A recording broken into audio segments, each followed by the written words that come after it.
신형 로켓 엔진 시험을 참관한 김정은이 그 의미를 온 세계가 보게 될 것이라며 ICM 발사가 임박했음을 시사했습니다. 트럼프 미국 대통령은 김정은이 매우 나쁘게 행동하고 있다며 강대강 충돌을 예고했습니다. 오늘의 뉴스톱10 1위로 선정했습니다.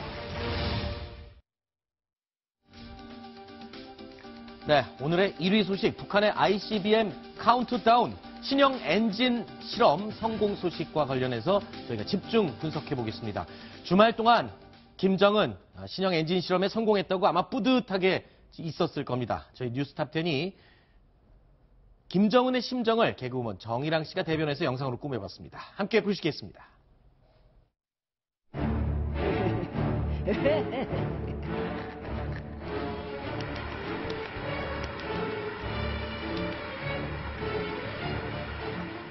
됐다, 동무들. 신형 로켓 엔진 시험 완전히 성공했다. 내래 지상에서 세워진 발사대에서 우리의 주체적인 로켓 엔진이 기똥찬 불을 내뿜며 저 시험대에서 단번에 성공한 이날을 영원히 못 잊을 것이다.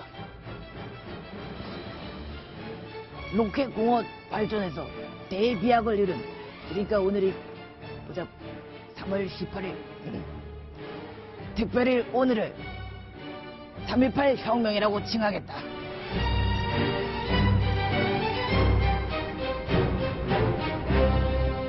특히 국방과학원에서 이번에 새로 개발한 우리식의 대출력 발동기 지상 불출 시험을 직접 내 눈으로 본 감격에 겨워 내래 동무들을 얼싸안고 내 등에 업었지만 동무들이 깃털처럼 가벼웠다.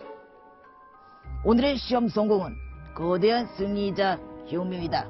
하지만 여기서 끝이 아니다. 동무들, 잘 들으라.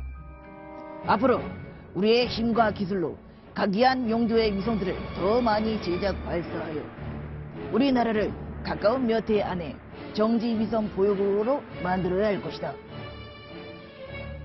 그리고 내래 조만간에 시험 발사에 나서 이 모습을 전 세계가 곧 보게 할 것이다.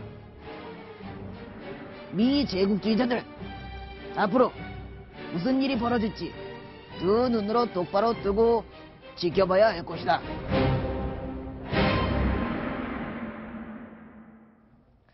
네, 북한 조선중앙통신은 이 엔진 시험 성공 내용을 이렇게 보도했습니다. 지난 시기의 발동기, 즉 엔진들을 말하는 거죠.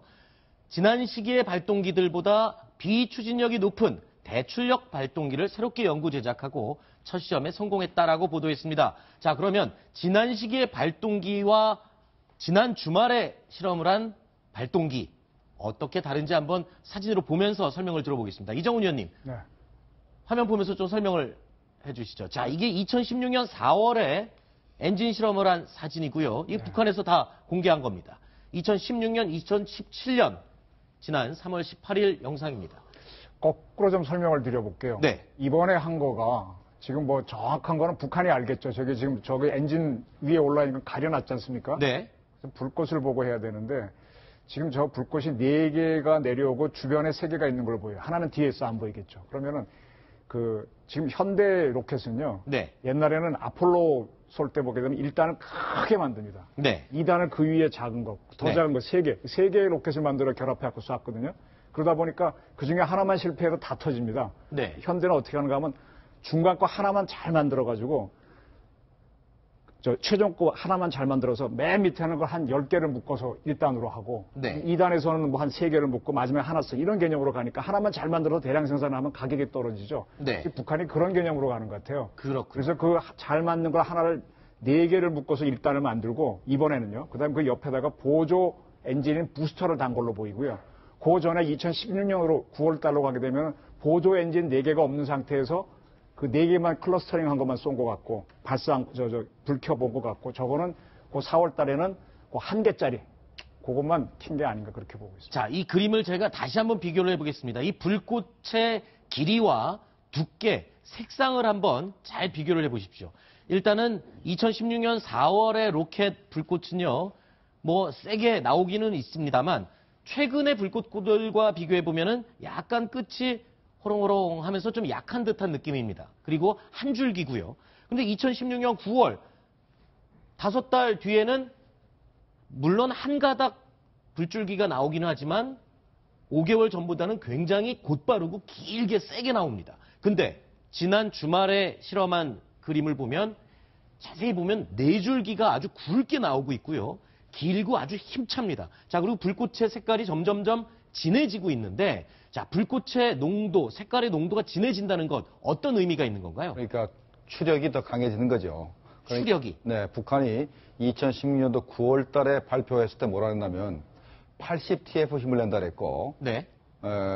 200초 동안 탔다 그랬습니다. 네. 이번에는 몇 초 탄지는 얘기가 없습니다만은, 이번에는 그때보다도 힘이 더 강해졌기 때문에 대략 한 100TF 이상 힘이 나왔다고 이제 평가가 되거든요. 잠시만요. TF라는 게 무슨 1톤의 무게를 쏘아 올릴 수 있는 힘입니다. 아하. 그러니까 80톤의 힘을 낼 수가 있었는데 이번에는 100톤 이상의 힘을 낼 수 있다라고 우리가 이제 우리 국방부에서 평가를 한 거죠. 그러니까 그때보다도 벌써 힘이 한 뭐 20, 30% 이상 더 강해진 거고. 네. 그다음에 이제 보조 엔진 4개를 단 것은 방향을 조정하기 위해서 자세를 제어하기 거기 때문에 북한이 상당한 기술 발전이 있었다.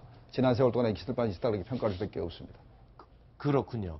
자, 지금 조금 전에 큰 엔진 하나가 아니라 잘 만든 작은 엔진 여러 개를 만들어서 붙이는 기술을 요번에 도입을 했다 말씀하셨는데 그게 지금 전문 용어로 클러스터링이라고 네, 이제 알려져 있는 방식이죠? 그래서 지금 북한이 가장 확실한 엔진인 노동미사일 엔진으로 보이는데요. 저거를 4개를 묶어서 네. 지난번에 한번 실험하는 게 그렇게 분석이 됐거든요. 근데 네. 이번에는 그 4개에다가 추가로 보조 부스터라고 그러죠. 앞에 네. 4개 묶은 클러스터링이라고 그러는데 그래서 클러스터링 한 거에다가 옆에 보조 엔진을 붙여갖고 또 쏴보 더 힘을 더 추력을 올리는 실험을 한 게 아닌가 싶습니다. 네. 그럼 보조 엔진, 자, 클러스터링 방식으로 여러 개 엔진, 주 엔진을 묶은 것은 이해가 되는데요. 보조 엔진은 그럼 어떤 역할을 하는 겁니까?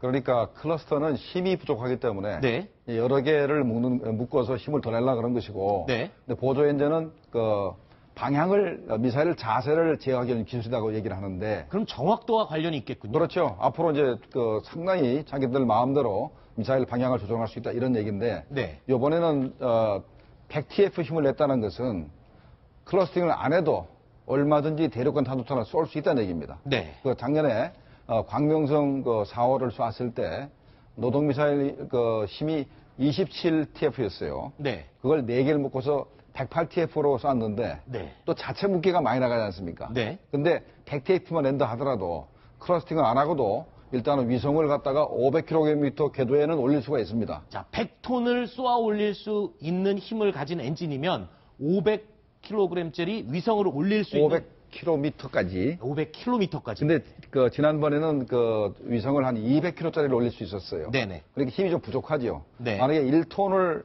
미국까지 보내려고 하면 아마도 100TF짜리를 한 3개 정도는 묶어야 아하. 미국까지 보낼 수 있을 것 같습니다. 그렇군요.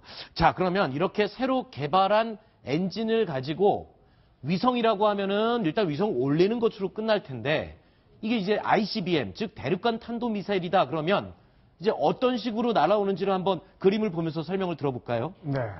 우선 발사할 때는요, 가장 무겁지 않습니까? 네. 그래서 가장 큰 힘이 나와야 됩니다. 그래서 일단은 굉장히 클러스터링을 많이 하고 보조 엔진까지 붙여서 올라갑니다. 네. 올라가서 이제 충분히 올라가게 되면은 연료가 빌 거 아니에요. 그 통은 버리면 가벼워지죠. 그래서 네. 1단을 분리시키고 2단도 분리시키고 그래서 날아가는 거예요. 그 대기권 바깥으로 나가서는 공기가 없잖아요. 저항이 없으니까 쭉 그냥 쉽게 갑니다. 그러다가 다시 지구로 들어와야 되는데 우리 왜 강가나 호숫가에 가서 돌 던져본 적 있죠? 납작한 돌. 네. 확 던지면 탁 튀어오르죠. 물제비라고 뜨죠. 그러죠? 네, 물수제비 뜨는데 똑같이 이 지구가 물이라고 보시면 돼요. 공기가 물 역할을 하는 거예요. 아하. 이게 공기가 없는 상태에서 뭐가 빠르게 들어오는데 각도를 잘못 잡으면 탕 튀어나갑니다. 아하. 각도를 잘 잡아야 쏙 들어가죠. 쏙 네. 들어가는데 저항이 커지죠. 저항이 커지면 이게 마찰이 커지고 공기가 있으니 불이 나겠죠. 네. 그래서 재진입체를 만드는 게 제일 중요한 건 탕 튕겨서 영원히 우주로 안 나가게 하는 게 필요하고 네. 들어가면서 점점 공기의 밀도가 심해지니까 타버리죠. 네. 그걸 견뎌내고 그다음에 공기 저항이 세니까 자세가 흔들려서 엉뚱한 데로 가겠죠. 그걸 잡는 제어 기술이 필요합니다. 그러면 지금 말씀대로라면 북한은 지금 1단, 2단, 3단 추진체를 가지고 대기권 밖으로 나가는 것까지는 기술을 확보를 했다라고 확인이 됐고 대신 재진입을 하게 되면은 그게 ICBM으로 완벽하게 완성체가 되는 건데 재진입 기술은 지금 어느 정도 확보한 상태입니까? 네, 아직까지 재진입 기술을 입증을 못했습니다. 아하. 입증을 못했기 때문에 일단은 기술이 없다고 현재 평가를 하고 있는데 네. 그런데 솔직히 얘기하면 네. 현재 그 재진입체를 만드는 그 케블라 섬유라든가 네. 이 고밀도 섬유가 국제 시장에서 얼마든지 살 수가 있습니다. 그 섬유는 어떤 역할을 하는 그러니까 섬유인 거죠? 한 7,000도의 열을 막아낼 수 있는 그 섬유인데 아하. 그게 뭐 방탄조끼로 쓰이고 네. 하기 때문에 그걸 국제시장에 살 수가 있기 때문에 북한이 그걸 구입해다가 재집체를 만들 수가 있고 그다음에 또 하나는 탄소 섬유로 만들 수가 있거든요. 네. 그러니까 북한이 그 재료를 구입해서 재집체를 만들 수 있는 기술은 확보했는지 모르겠으나 네. 아직까지 ICBM을 쏴가지고 재진입을 한 적이 없기 때문에 네. 아직까지는 재진입 기술이 없다 이렇게 평가를 하는 겁니다. 그렇군요. 그럼에도 불구하고 지금 신형 엔진 실험을 성공했다고 시끄럽게 떠들어대고 그리고 계속 뭔가를 자꾸 쌓아올리고 있지 않습니까? 그리고 또 더군다나 코앞에 지금 태양절을 앞두고 있습니다. 자, 태양절을 앞두고 ICBM 시험 발사를 또 할 가능성이 높아 보인다는 분석이 막 나오고 있죠. 그렇죠. 순서가 그런 겁니다. 우선 지상에서 엔진을 태워봅니다. 200초간, 200초간 타게 되면 이게 1단 분리할 때까지 올라가는 시간이 됩니다. 네. 그 다음에 2단, 3단이 불이 붙어 날아가는 건데 지상 실험이 자신 있으면은 진짜로 쏴보는 겁니다. 네. 그러면 쭉 올라가서 우주 비행을 하고 난 다음에 재진입까지 해야 되겠죠. 네. 다음번 시험 발사는 ICBM급입니다. 거기에 탄두를 넣을 수도 있고 안 넣을 수도 있는데 재진입까지 하겠다는 거죠. 그래서 지금 상당히 지금 전 세계가 트럼프는 나쁜 행동을 한다고 표현했는데 긴장하고 있는 거예요. 그렇죠. 그리고요, 지금 우리가 좀 깜빡 놓치고 있는 게 우리 언론들이 놓치고 있는 게 지금 동창리에서 저걸 하고 있기 때문에 우리나라 독도함이 제일 큰 배잖아요. 네. 독도함 크기의 미국에는 미사일 추적함이라고 하는 이거는 그 안에는 다른 무기는 없고요. 사드보다 더 좋은 레이더만 실려 있습니다. 네. 그게 지금 서해안에 들어와서 저게 발사하면 어디로 날아가는지 추적하려고 와 있습니다. 그렇군요. 자, 그런데 궁금한 게 있습니다. 자, 그제죠. 이틀 전에 북한이 지금 성공한 신형 엔진 실험. 과연 우리나라가 보유한 한국형 우주 발사체와 비교를 한다면 어느 정도의 성능 차이가 있는 건지 그게 궁금하거든요. 한번 설명을 좀 해주실까요? 비교해서 우리나라의 우주 기술과 함께. 네, 우리나라는 러시아에서 기술을 도입을 했고, 그다음에 1단 로켓을 러시아에서 이제 가지고 와서 이제 실험을 했는데 힘이 한 75TF 정도 납니다. 네. 이제 북한은 현재 한계가 현재 100TF 이상까지 받기 때문에 네. 우리보다는 좀 많이 발전한 상태죠. 네. 그러니까 우리 한국형 우주 발사체보다 더 큰 출력을 낼 수 있는 엔진을 지금 개발한 것은 맞군요. 근데 5톤 정도는 지금 우리도 지금 완성이 안 됐기 때문에 설계상 개념은 75톤 잡고 가는데 70톤이 나올지 개발해봐야 80톤이 나올지 모르는 건데 그건 거의 비슷합니다. 근데 하나 차이가 있는 게 북한은 저게 상온에서 쓰는 액체 연료입니다. 네. 그래서 저거는 더 이상 키우려는데 한계가 있을 거예요. 네. 우리는 이제 그게 아니고 이제 저기는 가솔린이란다. 석유를 쓰고요. 액체 산소를 쓰는 건데 네. 지금은 비슷한데 북한이 우리보다 몇 단계 더 앞서가고 있습니다. 우리는 지금 지상 저런 실험을 아직 못하고 있습니다. 그렇군요. 그리고요, 북한이 지금 계속 발전하고 있는 ICBM 그리고 우주 발사체 기술, 지난해 4월과 8월을 비교를 해도 또 특징적인 게 있어서요. 제가 한번 사진을 준비했습니다.